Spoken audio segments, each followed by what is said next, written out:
Hey everybody, welcome back. Another Foxcom video today. So, following on from yesterday's video, where we're using the Foxcom, using Helios, Converge, Ruin to just destroy everything. So it's basically a Helios-based build. Because we're using the Fox, we get the plus 48 burn damage. Now comparing with a binder, if you wanted to use a binder you could do, but even though with the binder, if you put the binder on, you're going to get a few more points in Sweet Release and a few in Wreck, but it has the same 5 in Helios and it has 5 in Reaper, but it also has 5 in Suspension. So it's not a huge difference in the actual build. The main damage coming from Wreck, and it's got a bit of a cooldown, but if you combine the damage that the burn damage does, then this is doing 48% more burn damage. So if you get Helios proccing on slagged enemies, it's doing over 1,000,000 damage with the Fox and only just over 700,000 with the binder. So this is why we're using the Fox, because it's specific to this build. Now it doesn't mean to say that binder's not doing a very similar kind of thing. It is, but for burn damage and for Helios, we use the Fox.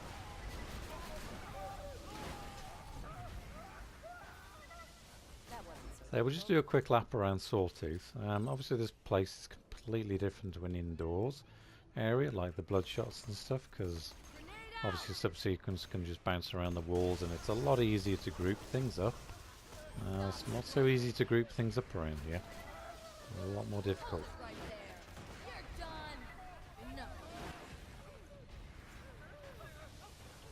You can spam grenades as much as you want really, because once you get down to a very low amount, generally because you're only using the shotgun, well, that's what I'm only using really, shotgun and grenade. Most of the ammo dropping on the floor will be grenades and a shotgun, so you can really just chuck them all over the place.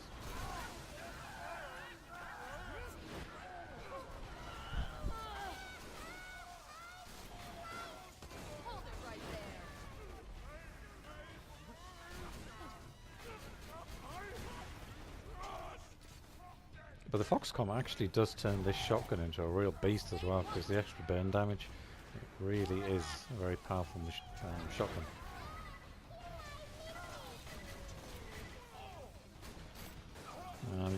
Don't necessarily need the extra speed and damage from Wreck, because obviously the burn damage is so much once you got selected enemies. It's extremely powerful. Ooh, nice sunset. If you want to slate me for using an Infinity, go ahead, but I like using them against posits. Plenty of other weapons you could use, obviously.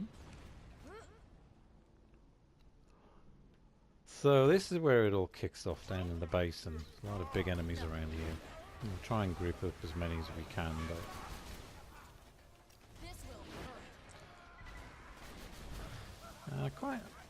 I can't quite understand why people think Thought is such a bad skill as well, because quite frankly I think it's a very powerful skill.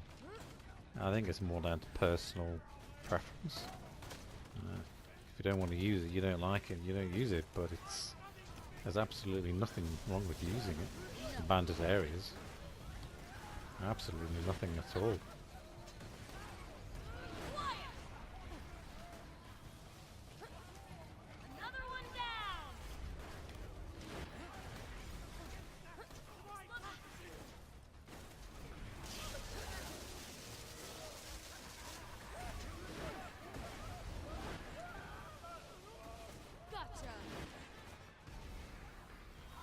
See?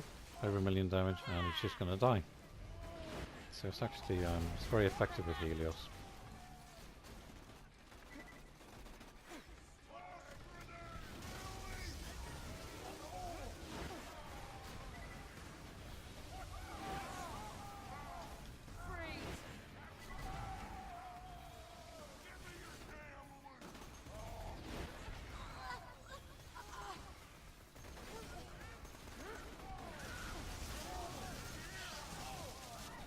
The biggest problem we have with subsequence is they didn't design it properly. It should go through walls and floors. It's like if you're using gauge, Death Trap goes through walls and floors.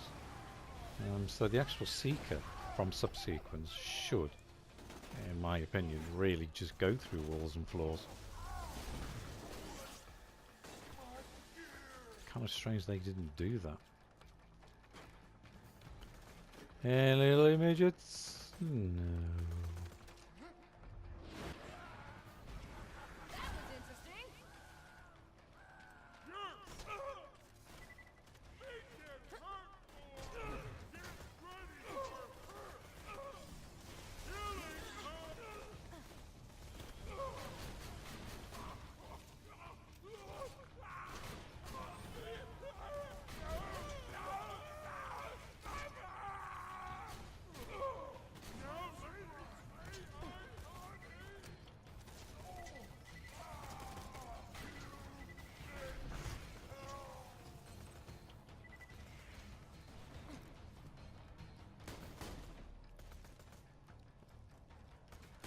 People I'm going to group together.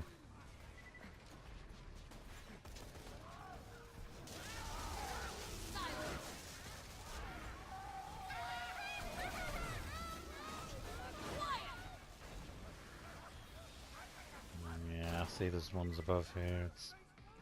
That's the glitchiness. That is really glitchy. It just should go straight through the wall.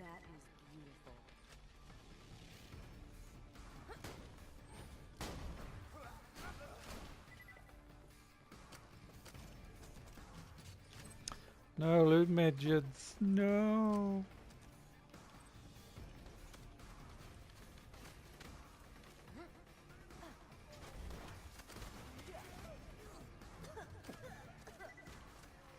Wow, boring.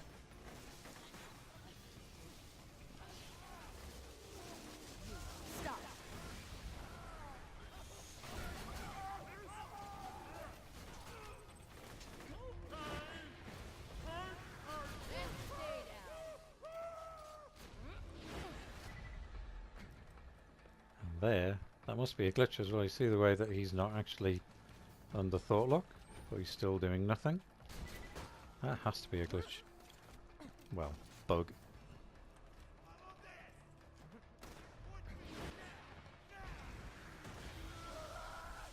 It's nice just being able to walk up to them and plant one right in their face as well, which is a lot easier using thought lock than it is when they're actually suspended. God damn it, no loot midgets. So we'll have a quick run through just this this next part here. We won't go all the way through to Boom Brim because that'll just make it too long. I don't want that green weapon. Get out of my backpack.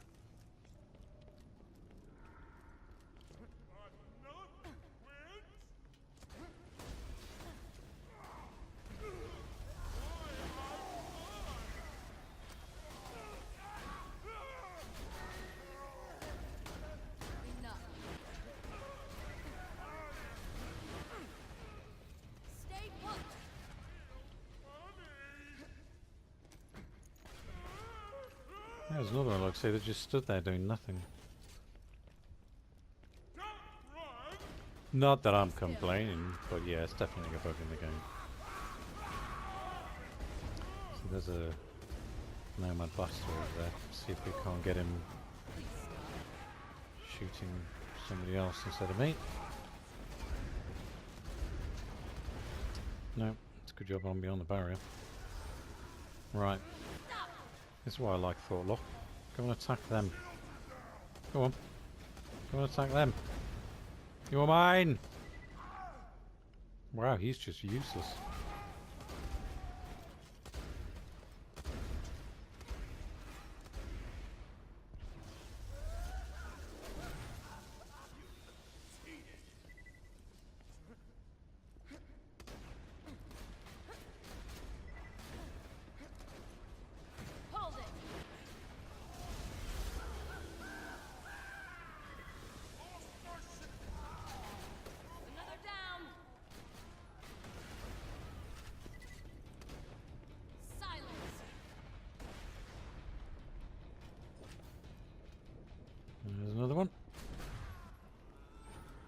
It's kind of like when subsequence kicks off and hits enemies. Even once the phase locks out, it's like it just, I don't know, turns into an alien drugged up or something. I don't know.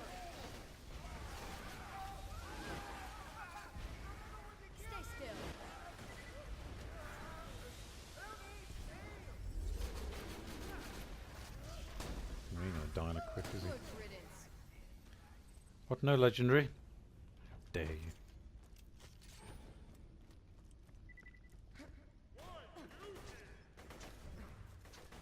Come on, loot midgets.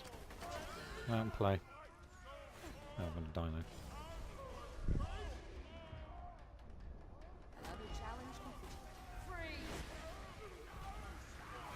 Oh, there we go, man.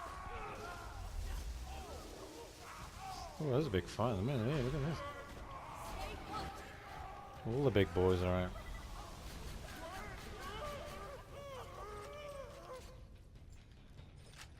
Not big enough, though.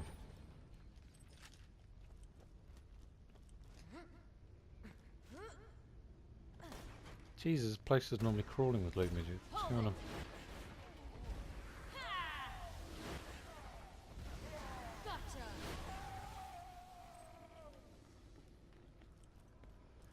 Hell that.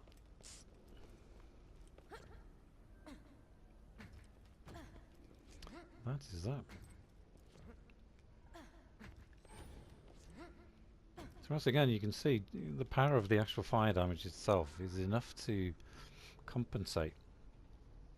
You know, there's a lot of tricks in the game. Basically, when I'm using the weapon that is healing me, the damage is amped up extremely high by all the fire damage. So by subsequence kicking off all the time, you're healing yourself all the time. So it's very rare that you actually have to swap over to the grog nozzle or the ruby to get healing back from it. But once again, the antagonist, you can see, I mean, that's slightly different to the one I was using yesterday. It's just bigger and has a quicker recharge. And again, we were just using level 68 Quasar. Still got to get that upgraded, and level 58 Bone in the Ancients, that needs upgrading. So, very powerful build. It's good fun to play with. It's very, very similar to a binder kind of build. Obviously, you could just change in a few things, whether you use subsequence and thought lock. It's up to you. It's a very flexible build, but with the Fox, I do like it, and I really like using thought lock in bandit areas. So, anyways, just tuning in. I'll see you again soon. Cheers. Goodbye.